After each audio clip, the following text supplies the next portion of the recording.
नमस्कार।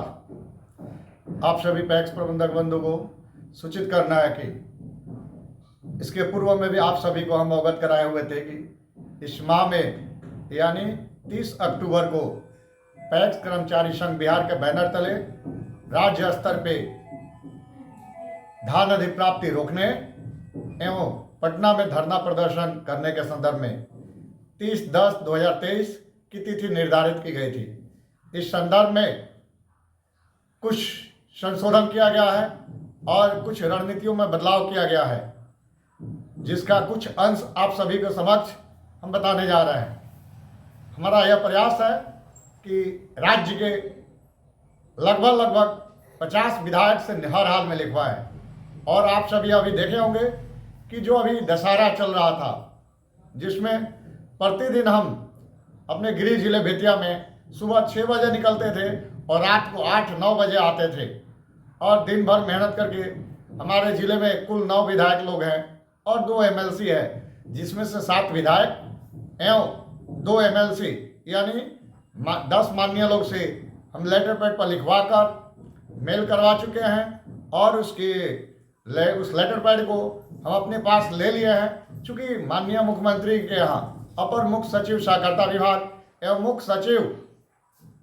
बिहार सरकार पटना के यहाँ रिसीव कराना होगा। और यह हमारा प्रयास है कि कम से कम पूरे बिहार में 50 माननीय विधायक जी लोग से और विधान परिषद सदस्य लोग से कम लिखवाया जाए।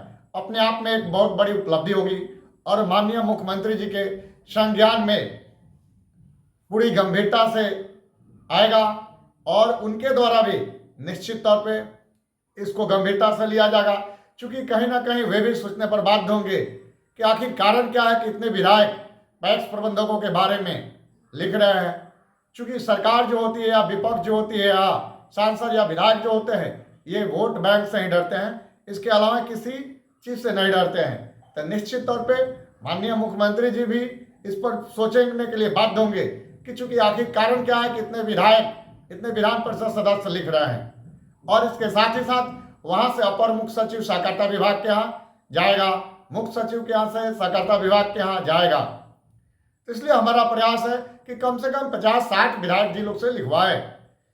और यही कारण था कि दशहरा पर हम सुबह 6 बजे से निकलते थे, 8 बजे 9 बजे रात तक आते थे, जिसके कारण हम दशहरा में घर पर समय भी नहीं दे पाए। लेकिन हम अपने मिशन में कामयाब रहे। कुल 9 लोगों में से 11 लोगों से हम लिखवाने में सफल रहे हैं। और एक हमारे विधायक जी जो हैं वो आउट ऑफ डिस्ट्रिक्ट हैं, जो उनके बारे में बहुत ज़्यादा इस पर बात करने की हमको लग रहा है कि आवश्यकता नहीं है। लेकिन आप लोग उसको बताना चाहते हैं कि ये जो धरना प्रदर्शन 30/10/2023 को जो होने वाला था, उसको इसलिए संशोधित करते हुए, रणनीति में बदलाव करते हुए स्थगित किया गया, तत्काल स्थगित किया गया है। चूँकि 50-60 विधायक लोग से लिखवाना टारगेट है और 6 दिसंबर 2023 को हाउस चलने जा रहा है, यानी बिहार विधानसभा का सदन चलने जा रहा है। तो हमारा प्रयास है कि बिहार विधानसभा के 4 से 5 दिन पहले हम लोग पटना में धरना प्रदर्शन करें और इस धरना प्रदर्शन में 2-4 माननीय विधायक जी लोग को भी अपने साथ लें धरना प्रदर्शन के स्थल पर, और उन लोगों का हम लोग समर्थन लें ताकि एक बहुत अच्छा मैसेज माननीय मुख्यमंत्री जी तक जाए। इतना ही नहीं, हमारा प्रयास है कि 6 दिसंबर से जो सदन चलने वाला है, माननीय कुछ विधायक जी लोगों से सदन में मांग को रखवाया जाए, आवाज़ उठे। और सभी हम लोग के बिहार में कुल 22 डिस्ट्रिक्ट कोऑपरेटिव बैंक है, जिसके माननीय जो हमारे अध्यक्ष लोग हैं। तो हमारा प्रयास है कि सभी डिस्ट्रिक्ट कोऑपरेटिव बैंक के जो चेयरमैन साहब लोग हैं, हम लोग अभिभावक के रूप में हैं, उन लोगों से भी इस पर हम लोग लिखवाए। इसकी शुरुआत हम अपने गृह जिला बेतिया से शुरू भी कर दिए हैं। हम माननीय मुख्यमंत्री जी को लिखवा दिए हैं और मेल भी करवा दिए हैं और उसकी मूल कॉपी लिया भी गया है वहाँ रिसीव करवाने के लिए। साथ ही साथ अपर मुख्य सचिव सहकारिता विभाग को भी मेल कराया गया है। और आज हम पटना के लिए निकल रहे हैं और पटना पहुंचकर स्टेट कोऑपरेटिव बैंक के चेयरमैन साहब जो हैं, हम लोग का अभिभावक श्री रमेश चंद्र चौबे जी, उनसे भी हम मिलकर पहल करेंगे और उनसे भी माननीय मुख्यमंत्री और अपर मुख्य सचिव सहकारिता विभाग को लिखवाएंगे।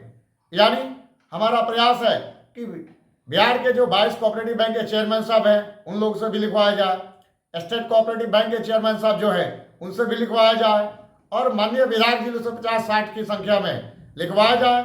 और इसी क्रम में कम से कम 10 जिलों में भी हमारा प्रयास रहेगा कि इतने दिनों में कम से कम 10 जिलों में हम बैठक करवा ले, ताकि हमारा संगठन 10 को और जिला में मजबूत हो जाए। और जब संगठन मजबूत हो जाएगा 50-60 विधायक जी लोग लिख देंगे और सभी बैंकों के 22 बैंकों के चेयरमैन साहब लिख देंगे, स्टेट कोऑपरेटिव बैंक के चेयरमैन साहब लिख देंगे, तो हमारी रणनीति पूर्णतः सफल होगी। और तब तक जो धरना प्रदर्शन रहेगा सदन चलने के 5-6 दिन पहले हम लोग शुरू करेंगे। उसकी डेट, उसकी तिथि जो है आप लोगों को बताई जाएगी। क्योंकि लड़ाई लड़ना सिर्फ मायने नहीं रखता है, लड़ाई का दिशा, समय, रणनीति क्या है ये बहुत मायने रखता है। और यदि दिशा, रणनीति, समय ये आप बढ़िया से चयन नहीं करते हैं तो फिर आप लड़ाई को नहीं जीत सकते हैं। इस वीडियो के माध्यम से बहुत सारी चीजें रणनीति के बारे में हम नहीं शेयर कर सकते हैं, लेकिन आप लोग इतना जरूर बताना चाहेंगे कि सर्विस रूल जब लागू करवाना था तो उस समय भी हमने समय समय पर आवश्यकता पड़ा तो रणनीतियों में बदलाव किया, और जिसका परिणाम ये हुआ कि हम लोग सफल हुए लड़ाई में और हम लोग का सर्विस रूल लागू हो गया और आज हम लोग 60 वर्ष के लिए अस्थायी हो चुके हैं। यदि सर्विस रूल आज लागू नहीं हुई रहती तो आज लोग हम लोग वेतन की मांग नहीं करते। अब हम लोग की जो लड़ाई है सिर्फ वेतन की रह गई है, और ये क्यों सफल हो जाएगा? क्योंकि सर्विस रूल लागू हो गई है। आगे की जो लड़ाई है अब सिर्फ वेतन की है और इस पर भी रणनीतियों के तहत लड़ाई लड़ी जा रही है। लेकिन आप लोगों से पुनः हाथ जोड़ के एक बार विनम्र निवेदन है कि आप लोग समझिए यह लड़ाई अजय कुमार गुप्ता की नहीं है। हम बार बार कहते हैं यह प्रदेश कोर कमेटी, जिला कोर कमेटी, प्रखंड कोर कमेटी नहीं है। जब तक ये लड़ाई 8,463 पैक्स प्रबंधक और 8,463 पैक्स अध्यक्ष जिलों का नहीं होगा तब तक ये लड़ाई हम लोग आसानी से नहीं जीत सकते हैं। इसलिए आप लोग से एक और निवेदन है कि अधिप्राप्ति जो हम लोग को रोकना है आप लोग भी पहल करें। हम सभी डिस्ट्रिक्ट कोऑपरेटिव बैंक के चेयरमैन साहब लोग से बात कर रहे हैं और स्टेट कोऑपरेटिव बैंक के चेयरमैन साहब से भी बात कर रहे हैं, और निश्चित तौर पे हम लोग अधिप्राप्ति नवंबर में रोक देते हैं तो हम लोग को वेतन आसानी से मिल जाएगा। लेकिन इसमें हम सभी को मेहनत करना पड़ेगा, क्योंकि सबके दिमाग में ये रहता है एक हम नहीं करेंगे तो क्या हो जाएगा, एक हम नहीं जाएंगे तो क्या हो जाएगा, जब सबका होगा तो मेरा भी हो ही जाएगा। लेकिन इसके विपरीत मेरा ऐसा मानना है कि जब सबका होगा तब हमारा भी होगा। यानी जब सबका होगा ही नहीं तो हमारा होगा कैसे, आपका होगा कैसे? सबका होगा तब ना आपका होगा, मेरा होगा चाहे किसी का होगा। तो सबका होगा तब होगा, तो सबका कब होगा? जब सबकी सहयोग रहेगी, सबकी सहभागिता रहेगी, तब सबका होगा। यानी हम लोग लड़ाई जीत सकते हैं, अन्यथा लड़ाई हम लोग नहीं जीत पाएंगे।